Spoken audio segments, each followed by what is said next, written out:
પ્રણામ, હું દર્શના શાહ। આજે મેં તમારી સાથે ગલકાના શાકની નવી રેસીપી શેર કરી છે, તો તમે એકવાર બનાવજો।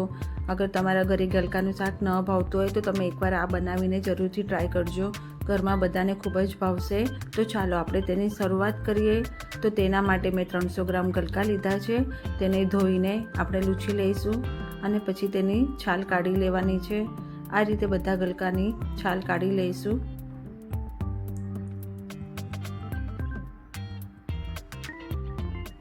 હવે બધા ગલકાની છાલ કાઢ્યા બાદ બંને સાઈડથી આપણે થોડું થોડું કટ કરી લેવાનું છે અને આ રીતે બધા ગલકાને આપણે સાઈડ પરથી બંને બાજુથી કટ કરીને હવે આને આપણે 4 ભાગમાં કટ કરી લઈને આના થોડા મોટા ટુકડાઓમાં કટ કરશું, કારણ કે ગલકાનું શાક છે ને હોમાઈ જતું હોય છે, તો આપણે તેને થોડા મોટા કટકામાં સમારવાનું હોય છે।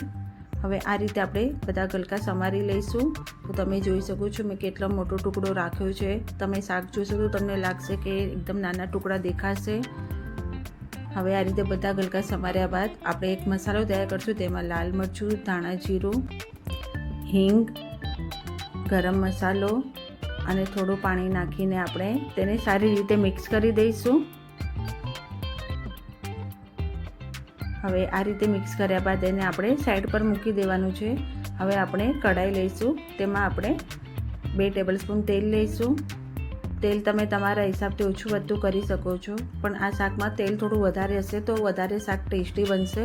હવે આમાં આપણે હિંગ, થોડી હળદર નાખીને ચણાનો લોટ નાખવાનો છે। ચણાનો લોટનો તમને કલર થોડો લાઇટ ચેન્જ થશે ત્યાં સુધી આપણે શેકવાનો છે। ગેસની ફ્લેમ આપણે સ્લો જ રાખવાની છે। હવે આપણે ચણાનો લોટ શેકાઈ ગયા બાદ તેમાં આપણે જે મસાલો તૈયાર કર્યો હતો તે આપણે આમાં નાખશું અને તેને પણ આપણે હલાવી દઈશું। આ બધું પ્રોસેસ કરતાં આપણે ગેસની ફ્લેમ સ્લો જ રાખવાની છે, નહીં તો તમારો મસાલો બળી જશે। હવે આપણે આમાં ગલકા જે સમાર્યા હતા તે નાખશું અને તેને આપણે મસાલો બધો સારી રીતે મિક્સ કરી દઈશું। મિક્સ કર્યા બાદ તેમાં મીઠું નાખીને ફરીથી આપણે હલાવી દેવાનું છે। હવે હલાવ્યા બાદ આ શાકને આપણે પાણી નથી નાખવાનું, આમાંથી પાણી આપોઆપ જ છૂટતું હોય છે, એટલે આપણે આમાં પાણી નાખવાનું નથી હોતું। 5 મિનિટ માટે મેં આ શાક ધીમા ગેસ પર થવા દીધું હતું અને મેં ચેક કર્યું તો શાક તૈયાર હતું। તો તૈયાર છે આપણું ગલકાનું શાક। આને તમે રોટલી, પરાઠા અથવા ખીચડી સાથે પણ પીરસી શકો છો। તો કેવો લાગી તમને મારી આ રેસીપી? જો મારી રેસીપી ગમી હોય તો મારા વિડીયોને લાઇક, શેર, સબસ્ક્રાઈબ કરવાનું ના ભૂલતા। ફરી મળશું નવી રેસીપી સાથે।